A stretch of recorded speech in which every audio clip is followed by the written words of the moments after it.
Morning, back at them today. Another big day ahead. Last day I can work on this car because I've got to get into my customer's car. So big push. Thankfully Benny gets here tomorrow.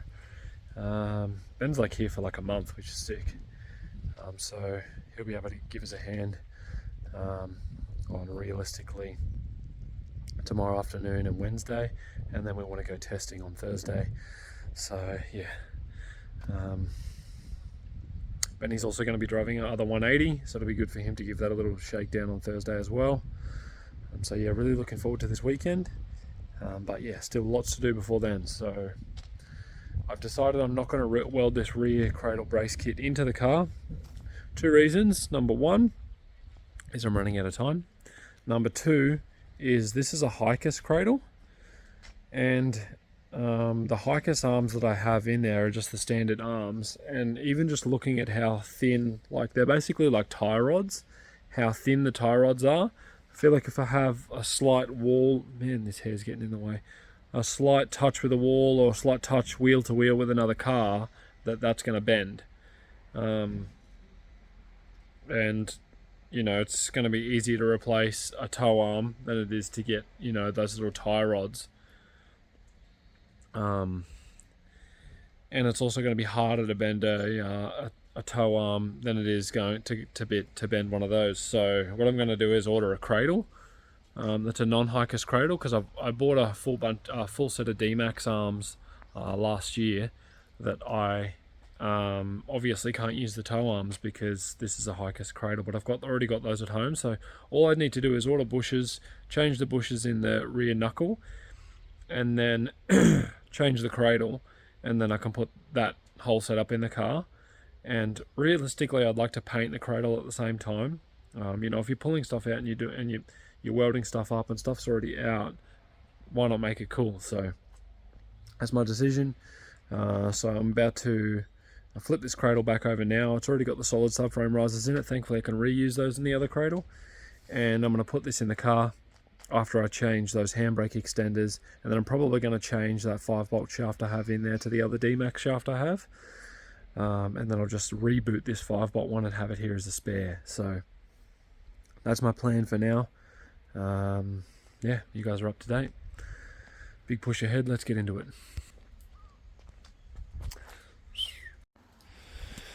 Alright, before I put this cradle in, like I said, I'm just going to put these new GK Tech handbrake cables in, and these extenders for the handbrake. So these extenders actually extend this arm here and allow you to get more leverage with the handbrake cable, so that when you pull it, it locks every time. Also, what will assist with that is good rotors and good pads. I always use the Project Mu D1 spec pads, and they always work good. But you know, these handbrake cables will be factory and over 30 years old, so it'll cost some GK Tech ones now, and then the whole handbrake assembly setup will be nice and reliable for me. Calipers are off, handbrake cables are out, so I'm just going to take the, actually I have to have a look at this here, so I'll probably take this bracket off here first, or I'll pull the pin out of this, remove the brake caliper, and then I'll remove this nut to get this extender in. Alright, this one's off, so you can see how much more leverage you get with the extended arm there. So yes, let's get those on this caliper. Alright, front bar and front fenders are just rocking up, so that will help. Well, this is one done, guys. All sorted. However, this pin in this caliper is seized in there, which is probably why my handbrake hasn't been working. So I'm just trying to unseize that now so that they can work properly, and then I can put all this side back together and put this in the car. Done. That took way longer than it should have, but now that I've done it once, I know how to do it way quicker next time. But yes, absolute mission out of 10. But the caliper is unseized now, And this, you can see that the slides actually are sliding as they should. Actually, if I can hold the camera still and you guys can see that. No, I'm just moving every time I'm moving the camera, but yeah. Handbrake should work sick now. Alright, let's get this dog in the car.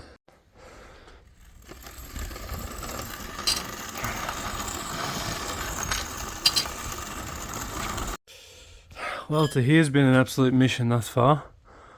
So I'm going to have to let the back down slightly to get the front pins to line up, and then can go all up in uniform together. Holy mission, moving a cradle on your own. Sheesh. Alright, let me paint this picture.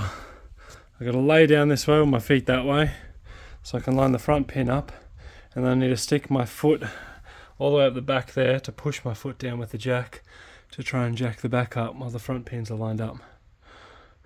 Sick. It's going in though, which is good, so now I'm just going to have to keep massaging it in bit by bit, jacking it bit by bit, so progress. It's in. Fully accidentally just touched this with the hammer so slightly. There's a bird the end of that, which is going to be slightly annoying, and I don't have a thread repair kit here. But cradle's in. Stockhead. Let's bolt it up. Cradle's in, coilovers are in. Now it's got to put the rear Hicus lock bar in with those little dicks.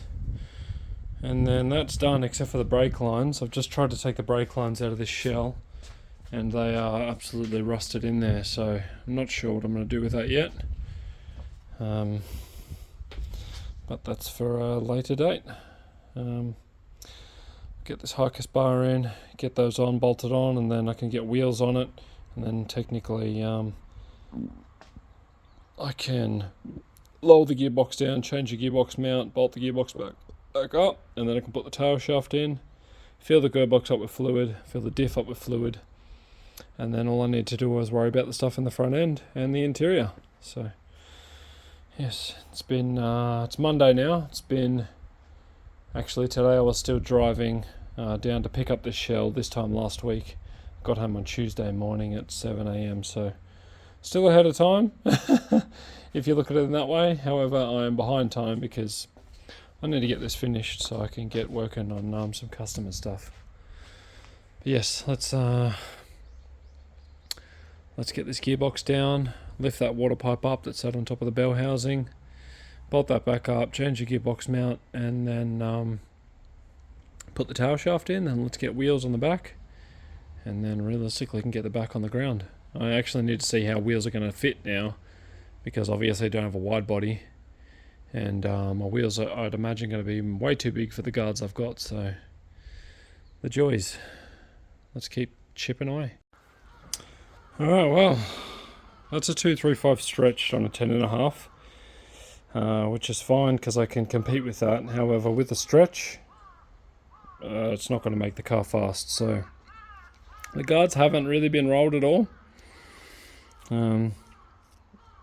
So yeah, not too sure what to do here other than cut the guards off, which I don't really want to do because they're nice, but got to do what you got to do.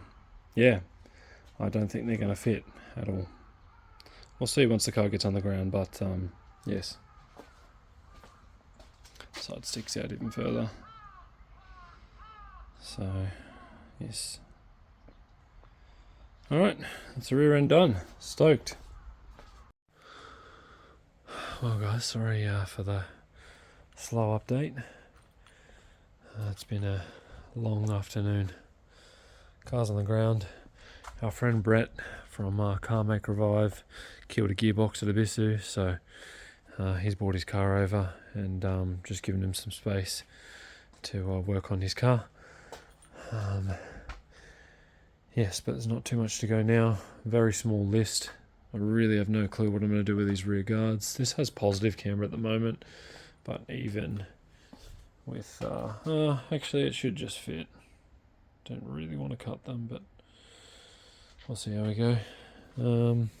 Yeah, massive progress. All I really need to do in the morning is connect the battery up. Still waiting on my Phoenix products to rock up. Those guys sent that over a week ago. Unfortunately, it's just been a bit slow to get here. But they've got a new intercooler coming for me and a new radiator. But for tomorrow, I might just put my old intercooler and radiator in and get them pressurized and see if they're holding air, just in case they don't rock up in time. I still haven't ordered a fan shroud, which I really need to do. I've got to do the bottom engine mount bolts up, and the top engine mount bolts up. Got to do them. Yeah, tail shafts in, new handbrake lines are in, everything's in. Yeah, there's really not too much to do. Probably another half a day in it.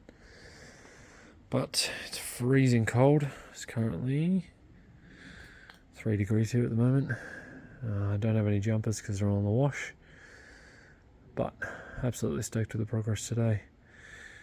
It's time for me to head inside, have a hot shower, get back out here, probably 7 AM. Finish off these bits and pieces so I can move this car next to the 180, get that 180 under there, get the motor out of that because I've got to replace a Welsh plug in the back of the head, as well as do a fair few things to that car. So yes, got to have that at the track Thursday afternoon, or if not at the latest Friday morning, because that's when Kale arrives. But yeah, massive day. Stoked with the progress thus far. Yeah, at 7 AM when I woke up tomorrow morning, that was when I got back from picking up this shell a week ago. So if that's anything to say, that's lots of progress to be had. See you guys in the morning. Next day, back into it, cars on the ground, stockhead. Lots to do still. Not sure what I'm going to do about the rear wheels. That does have a bit of pos camber at the moment, so once I flatten that out with the 235 on there, it might fit. But not too sure. So I'm just going over the engine bay now to start basically putting the intercooler in and the radiator in, all that sort of stuff. Unfortunately, my Phoenix stuff hasn't arrived yet. I think it's caught up in customs. So I'm just removing small bits and pieces, like this bracket here for the factory airbox, and also this bracket here for the factory airbox, just because that helps assist just in keeping the bay nice and tidy and getting rid of unnecessary weight, as well as things that will just get in the way of making things look nice, like intercooler piping and all that sort of stuff. So yes, still need to, my cooler pipe goes to there, and my intake pipe's all sorted. My dump pipe's kind of okay, but a little bit bent. So I still need to, once the intercooler's on, make a cooler pipe that goes from here to there and connect up to that, and then make a whole new intercooler pipe to go to there. So still got to make that up. But yeah, making progress. I'll go through the list shortly and tell you guys where I'm at. Still probably half a day's work in it, and that's not including if I have to do something in regards to the rear guards. But yeah, I'll keep chipping away. I'm probably only spend another couple of hours on this and move this out of the way and get right into Kale's car. Spent a fair few hours on that thing, and still needs a fair few hours put into it. So yes, let's keep going. So I've decided I'm just going to change the entire door, even though those doors are so much nicer, because the wiring is so different. And I don't want to have to change all the wiring, and then I also need to change the locks, and I'm thinking I may as well just undo that one pin and the 4 bolts and then change the door, because it's going to be so much more efficient. Also, I already have the mirrors installed on these doors, and I'd have to drill those doors to make those mirrors work. So yeah, I was like, it's going to be a different colour, but so's the rear bar, so's the side skirts, so's the front fenders, so's the front bar. So I'm like, it's not going to matter too much. So let's change the doors. Alright, that's the doors changed over now. So all the plugs are kind of just dangling out now, as you can see. So I put the dash in. Those plugs go to the dash. Those plugs go to like the fog lights and all that sort of stuff. And then there's a couple more plugs there that go to the indicator stalks. But I've got to sit the dash in there first. Can bolt all that in, and then put the indicator stalks on afterwards, and then dash, cluster in, center console in, all that sort of stuff. So yeah, let's get to putting that in now. Alright guys, 10:30. It's 4 degrees. Freezing cold. Interiors all back together. I've just ordered a different head unit because the one I had was a Japanese one that wasn't working, so another one will get here tomorrow. Just a cheap, like $130 one. Still got to put this kick panel in, but because I've got F-Con, all the wiring's kind of like piggybacked behind there, so it's an absolute mess, so I've got to sort that out.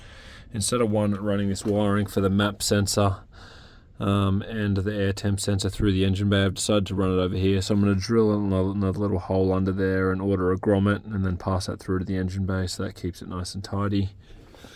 And then all I need to do is put the cage in, modify the plastics that go over that these arches, and then put the seats in and the harnesses in and a couple more little bits and pieces. I haven't ordered a roof lining yet, but I have found one on Up Garage that I'll probably order tonight, just to keep it nice and tidy. It is cream, so I'll probably order some whatever it's called, vinyl spray to spray that to make it black, which will be cool. Yes, I'm wrecked. I'll wake up in the morning, connect that, finish the rest of the interior, then I will be able to start the car. Technically, I could probably attempt to start it now, I think. Should we try and start it now? Oh no, the fuel pump's not connected in the boot, so yes. Alright, let's go to bed and I'll see you guys tomorrow morning.